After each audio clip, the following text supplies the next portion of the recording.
के द्वारा मार्गदर्शन पाकर के श्री कबीरदास जी के शिष्य बनते हैं और श्री कबीरदास जी की कृपा से श्री राम नाम का परत्व प्राप्त करते हैं और श्री राम नाम में ही अनुरक्त हो जाते हैं। एक दिन श्री पद्मनाभ जी महाराज मानसी सेवा कर रहे थे। नाम जपते हैं, मानसी सेवा करते हैं, तो भाव में डूबे हुए हैं। ठाकुर जी को प्रसाद पवा रहे हैं, कह रहे हैं प्रभु ये बहुत अच्छी तस्मई बनी है, आहा थोड़ा और पा लीजिए प्रभु, इस गुलाब जामुन का स्वाद ले लीजिए, और ये जो पकौड़ी है ना, आहा इसको आप भोग लगाइए। तो विभिन्न व्यंजनों के नाम ले रहे हैं, मिष्टान का नाम ले रहे हैं। समीप में एक व्यक्ति खड़ा था, वो सुन रहा था। उसको बड़ा आश्चर्य हुआ, इनके पास कुछ है नहीं और ये कहते हैं तस्मई खा लीजिए, मालपुआ खा लीजिए, हलवा खा लीजिए, पकौड़ी खा लीजिए, गुलाब जामुन खा लीजिए, रसगुल्ला खा लीजिए, रसमलाई पा लीजिए। ये पागल हो गए हैं लगता है।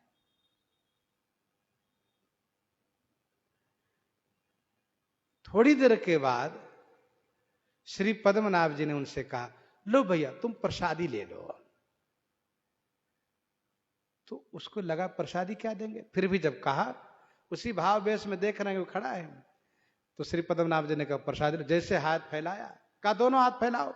हाथ फैलाया, श्री पद्मनाभ जी ने उठाकर प्रसादी दिया। उठाया तो कुछ नहीं, लेकिन उसके हाथ में रखते ही प्रसाद प्रसाद। तो जितने नाम ले रहे थे सब में से थोड़ा थोड़ा आ गया।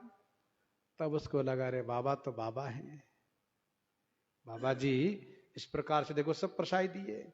तो इस प्रकार से प्रसाद उनको दिए, तब से वो जान गए। श्री कबीरदास जी महाराज श्री पद्मनाभ जी कुछ कहते नहीं सेवा के लिए, क्योंकि पढ़े लिखे विद्वान है। अब विद्वान है इसलिए उनसे कुछ कहना उचित नहीं है, स्वयं विवेक से सेवा करेंगे अपना।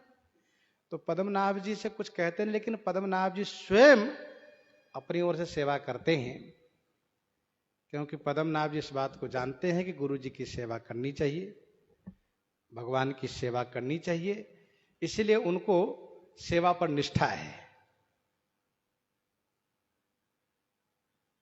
मकारार्थो जीव सकल विधि कैंकर्य निपुणः, सेवा परायण होना चाहिए।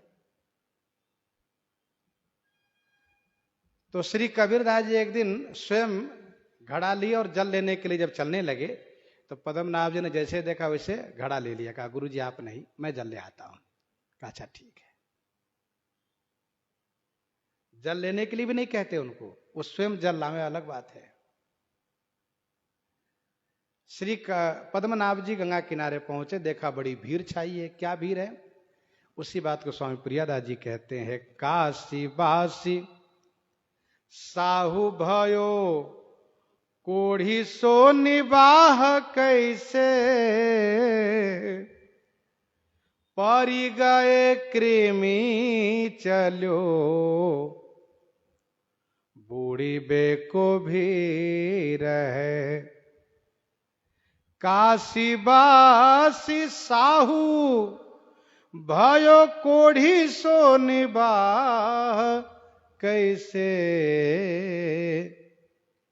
काशीवासी साहू माने सेठ कुष्ठित हो गया है, गलित कुष्ठ हो गया है उसको, और उस कुष्ठ में कीड़े हो गए हैं। अब उसने बहुत उपचार कराया, लेकिन कुष्ठ रोग ठीक नहीं हुआ। तब उसको चिंता हो रही है कि अब निर्वाह कैसे होगा, क्योंकि तब यह नियम था और आज भी इसका अनुसरण करते हैं, गलित कुष्ठ वाले को परिवार वाले घर में नहीं रखते हैं, उसको गांव के बाहर खेत में झोपड़ी बना करके रखते हैं और वहां उनको भोजन पहुंचा दिया करते हैं। एक तो ये होता है, दूसरा ये है कि जहां कुष्ठ आश्रम है वहां पहुंचवा देते हैं। तो कैसे निर्वाह होगा, इस बात को चिंता है उनको, बहुत कष्ट है। एक दिन की घटना ये घटी कि भंगी झाड़ू लगाने के लिए आई है। उसने इनको देखा तो उसने तुरंत मुंह फेर लिया और बड़बड़ाने लगी, कहने लगी, हे भगवान, आज मेरा दिन खराब हो गया। इन कुष्ठित का दर्शन मैंने कर लिया, न जाने आज मुझे भोजन भी मिलेगा कि नहीं मिलेगा। तब सेठ जी को और ग्लानि हुई कि मुझसे एक भंगी भी घृणा करती है। जब भंगी घृणा करती है तो परिवार के लोग तो और घृणा करते होंगे, लेकिन संकोच बस कोई कह नहीं पा रहे हैं। मोहल्ले के लोग, परिवार के लोग सब परेशान होंगे हमसे। इससे अच्छा है कि मर जाना चाहिए, जीवित रहने का कोई मतलब है नहीं। चलो बूढ़ी बे को भीर है, डूबने के लिए उसने घोषणा कर दी। गंगा किनारे पहुंच गए और वहां पर भीड़ छा गई, क्योंकि सेठ जी डूबने जा रहे हैं, काशी जी के जाने माने सेठ हैं।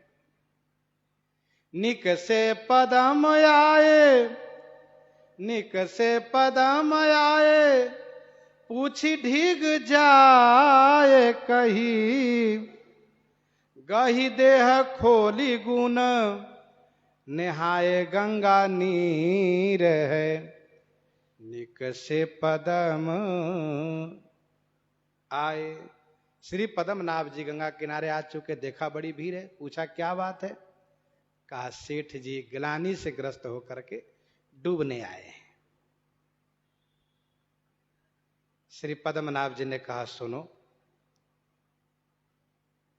इनके शरीर में जो पत्थर बांध रखे खोल दो, रस्सी से खोल दो, जो हाथ पांव बांध दिए हो, पत्थर बांध दिए हो, सब हटाओ। क्यों? कहा इनको गंगा जी में नहाओ। ये गंगा जी में नहाए, 3 डुबकी लगाओ में राम राम कह करके, और हम, मुझे विश्वास है स्वस्थ हो जाएंगे। सेठ जी ने कहा, महाराज हम बहुत डुबकी लगाए गंगा जी में, बहुत दान पुण्य किए, नहीं ठीक होने वाला, झूठी आशा मत दिलाइए, अब मर जाने दीजिए। लोगों ने कहा, ये श्री पद्मनाभ जी विद्वान हैं, श्री कबीरदास जी के चेला हैं, इनके कहा मानिए, संत के कहा मानने से सुख होता है, साधु तो हो ही न कारज हानि, इसलिए इनकी बात माननी चाहिए। तो कहा ठीक है। फिर रस्सी खोल करके, पत्थर आदि खोल करके, और फिर इसके बाद इन्होंने 3 बार डुबकी लगाई। राम नाम कह बेर 3 में नवीन होत। राम नाम 3 बार कह के डुबकी लगाने से नए हो जाएंगे ये। भयो नवीन कियो भक्ति मति धीर है। भयो नवीन, सचमुच नवीन माने नए हो गए। भक्ति मति धीर है, भक्ति में इनकी बुद्धि स्थिर हो गई। पहले बार श्री राम नाम लेकर के जब उन्होंने डुबकी लगाई सेठ ने, रोग ठीक हो गया। दूसरी बार जब डुबकी लगाई, दूसरी डुबकी, तो घाव भर गए। और तीसरी बार डुबकी लगाई इन्होंने तो दाग मिट गए और शरीर में नवीनता आ गई, नई शक्ति, नई स्फूर्ति। फिर सेठ जय जयकार करने लगे। वहां उपस्थित सभी लोगों ने श्री पद्मनाभ जी की जय जयकार शुरू किया। पद्मनाभ जी ने कहा, मेरी नहीं, श्री राम नाम की जय जयकार करो। श्री पद्मनाभ जी को विश्वास हो गया, नाम, श्री राम नाम में इतनी बड़ी महिमा है। गयो गुरु पास तुम महिमा न जानी। गुरु जी के पास पहुंच गए। श्री कबीरदास जी ने डांटते हुए कहा, पद्मनाभ तुमने श्री राम नाम की महिमा नहीं समझी अभी। बताओ, कुष्ठ को ठीक करने में 3 बार राम नाम का प्रयोग कराया। अरे वह कुष्ठ तो अहो नाम भास काम करई कहियो कबीर है। श्री कबीरदास जी इस प्रकार से कहते हैं कि नामाभास से वह कुष्ठ रोग ठीक हो जाता। देखो, श्री राम नाम की असीम महिमा है। महिमा नाम रूप गुण गाथा सकल अमित अनंत रघुनाथा। जिनको जितना विश्वास होता है उतना ही उनका काम होता है। प्रीति प्रतीति जहां जाको ताको तह काज सरो।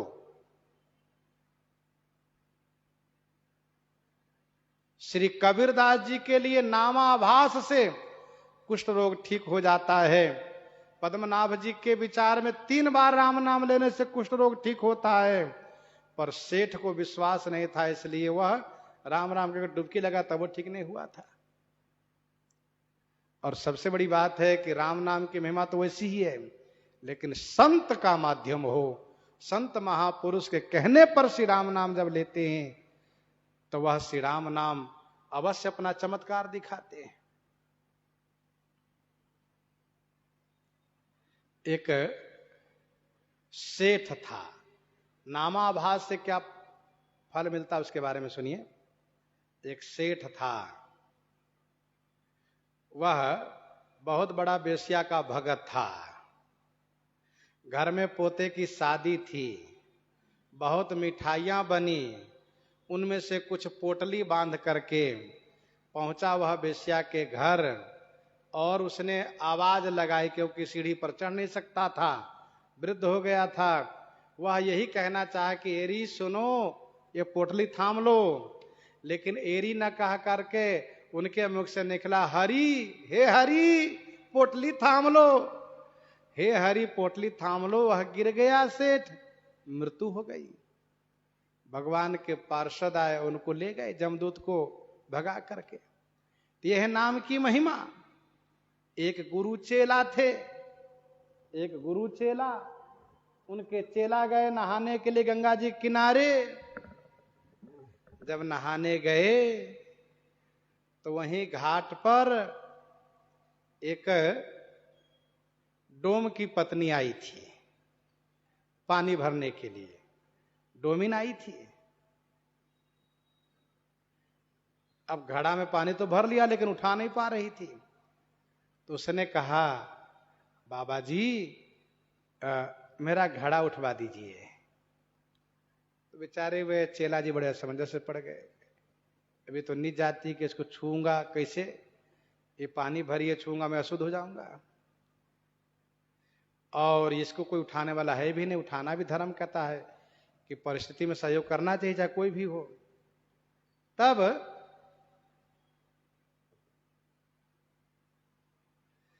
चेला जी ने कहा सुनो, तुम 3 बार राम राम कहो, मैं घड़ा उठा देता हूं। उसने 3 बार राम राम किया, इन्होंने घड़ा उठवा दिया। फिर वह चेला आए गुरु जी के पास। गुरु जी भगवान के ध्यान कर रहे थे तो भगवान बड़े उदास दिख रहे थे।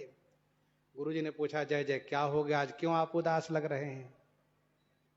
तो ठाकुर जी ने कहा आपके चेले ने मेरे नाम के महत्व को कुछ नहीं समझा। एक उसको डोम की पत्नी को, डोमिन को शुद्ध करने के लिए 3 बार राम राम कहलवाया, इसलिए मैं उदास हूं। तो गुरु जी ने चेला को बुलाया, डांट लगाया, कहा सुनो श्री राम नाम की महिमा समझो। 3 बार राम नाम कहलाने की आवश्यकता नहीं, 1 बार भी राम कहला देता, नामाभास शुद्ध हो जाती वो। तो नाम की महिमा है, चाहे कोई नीच से नीच क्यों ना हो, यदि राम नाम जपता है तो वह परम पवित्र हो जाता है। तुलसी भगत सुपच भलो, रटे रैन दिन नाम, ऊंचो कुल के ही काम को जहान हरि को नाम। अति ऊंचे भूधरनि पर भुजगन को स्थान, तुलसी अति नीचे सुखद उख अन अरूपान। श्री राम नाम की बड़ी महिमा है। हम लोग उस दिन भी श्रवण किए थे 2 दिन पहले, बने च राम वसु च राम, नदिस्त राम न भय स्म राम। फिर भी मुक्ति मिली। एक ब्राह्मण परिवार था, सब परिवार भगवान का भक्त था, लेकिन उसका एक लड़का नास्तिक था, भगवान श्री राम जी का नाम ही नहीं लेता था। तो संतों की जमात आई, उन संतों से इन्होंने शिकायत किया कि महाराज मेरा बेटा बड़ा नास्तिक है। संत जी ने कहा सुनो, 24 घंटा कीर्तन करवाओ, नहीं नाम लेता सुन लेगा तभी कल्याण होगा। तो उन्होंने कीर्तन का आयोजन किया, जैसे उसको पता चला कीर्तन होने वाला, घर से भाग के बाहर चला गया। कीर्तन जब पूरा हुआ तब आया, जिसे नाम सुनाई भी न दे। तो ब्राह्मण ने कहा महाराज वह तो कीर्तन सुन के ही भाग गया। तब कहा सुनिए, किसी प्रकार से उसको घर में रोकिए और हम लोग बाजे गाजे के साथ आएंगे और फिर इसके बाद हम काम बाद में बना लेंगे। कहा ठीक है। फिर क्या हुआ, संत लोग बाजा बजाते आने लगे तो पता चला उसको पता चला बाबा लोग आ रहे, भागने लगा। उसकी पत्नी ने जैसे तैसे रोका, घर में रुक जाइए, घर में कहीं छुप जाइए, क्यों भाग रहे हैं, हमेशा भागते रहते हो आप। तो पत्नी ने जब बहुत कहा तो घर में छुप गया और भीतर से बेलन लगा लिया, फाटक के सांकर लगा लिया।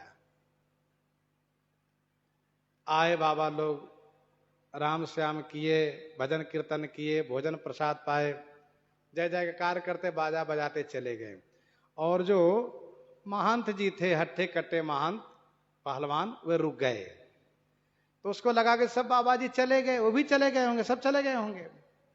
तो वह साकर खोल करके जैसे बाहर आया, जैसे बाहर निकला वैसे बाबा जी ने पकड़ लिया, दबोच लिया और उसको हाथ चढ़ाया, ऐठा, बोलो राम राम। कहा मैं राम राम नहीं बोलने वाला हूं।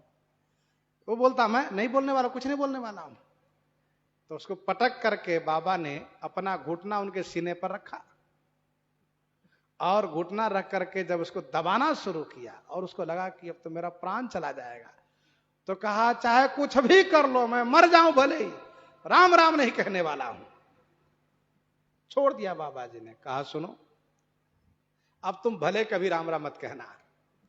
लेकिन बाबा तो बाबा ठहरे, उन्होंने जुक्ति लगाई। कहा सुनो, आज के बाद तू कभी राम राम मत कहना। कहा बिल्कुल नहीं कहूंगा, लेकिन जब तुम मरोगे और जमराज के पास जाओगे, तुमसे पूछा जाएगा कि राम नाम के पुण्य भोगने के लिए, कि एक राम नाम का क्या पुण्य है, उसको कैसे भोगोगे, तो तुम ये कहना कि एक बार राम नाम लेने से क्या पुण्य होता है, वो हमको सुना दीजिए। बाबा जी ने कहा जमराज तुमको पकड़ कर लेकर जाएं और तुमसे पूछे कि तुमने एक बार जो राम नाम लिया है उसका पुण्य भोगोगे कि पाप का फल भोगोगे, तब तुम कहना कि एक बार राम नाम लेने का क्या पुण्य है, कितना बड़ा पुण्य, पहले हमको बताइए, राम नाम की महिमा सुनाइए। कहा मैं कुछ नहीं पूछने वाला हूं। कहा तो जरूर, लेकिन विचार तक जैसा स्थिर रहता नहीं, उसके मन में गूंजने लगा, मैं जब जाऊंगा तो पूछूंगा। उसी बहाने से इसके मन में राम नाम का चिंतन बना रहा, एक बार नाम लेने का क्या महात्म है, यह मैं पूछूंगा जरूर। उसी बहाने से उसका नाम का चिंतन चलता रहा। समय आने पर उसकी मृत्यु हुई। वहां पर चित्रगुप्त ने कहा कि इसके एक बार जीवन में राम नाम लेने का पुण्य है, वो भी जबरदस्ती लिवाया गया है, फिर भी उसका पुण्य है, भोगना चाहें तो बतावें। तो उसने कहा हम पुण्य भोगने के पहले एक बार नाम लेने का कितना बड़ा पुण्य है, कितना बड़ा महात्म है, वह सुनना चाहते हैं, महात्मा सुनना चाहते हैं। देवराज ने, सियाराम जमराज ने कहा वो तो हम नहीं जानते हैं, एक राम नाम की क्या महिमा होता हम जानते नहीं है, इसके बारे में इंद्र ही बता सकते हैं, क्योंकि हम देवताओं के राजा इंद्र है। तो उसको लगा कि अब हमको लेकर चलेंगे इंद्र के पास। तो उसने गरज कर कहा सुनिए, मैं पैदल नहीं चलने वाला हूं कहीं, मैं थक गया हूं, मुझे पालकी में लेकर चलो। जमराज ने कहा ठीक है, पालकी मंगवाया। स्वयं जमराज लगे हैं, चित्रगुप्त लगे, और भी लोग लगे हैं, इंद्र के पास गए।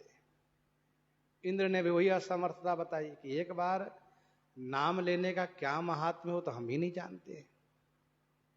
तब इसको लगने लगा कि भाई है तो बड़ी महिमा, बड़े बड़े लोग नहीं जानते। इंद्र ने कहा ब्रह्मा जी के पास चलना चाहिए। देवराज ने कहा, श्री ब्रह्मा जी के पास चलने लगे तो देवराज इंद्र भी पालकी में लग गए। जमराज है और इंद्र हैं, दोनों पालकी में लगे, ब्रह्मा जी के पास पहुंचे।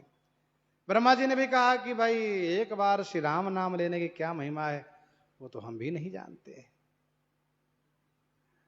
तब ब्रह्मा जी ने कहा शंकर जी के पास चलना चाहिए, चलो वहीं चलते। ब्रह्मा जी पालकी में लगे, पहुंचे श्री शंकर जी के पास।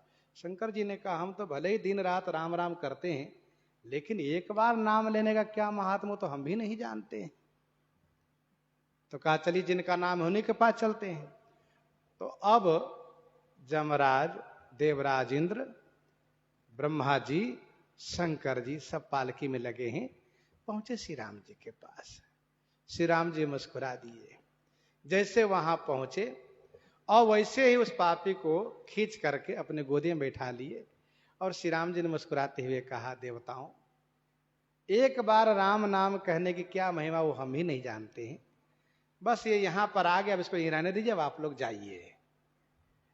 कहो कहां लगे नाम बड़ाई, रामन सकहि नाम गुण गाई, रामन सकहि नाम गुण गाई। इस प्रकार से श्री राम नाम की असीम अनंत महिमा है, जो श्री पद्मनाभ जी के चरित्र में श्रवण किया गया। इन्हीं के साथ आज सीताराम सीताराम सीताराम सीताराम।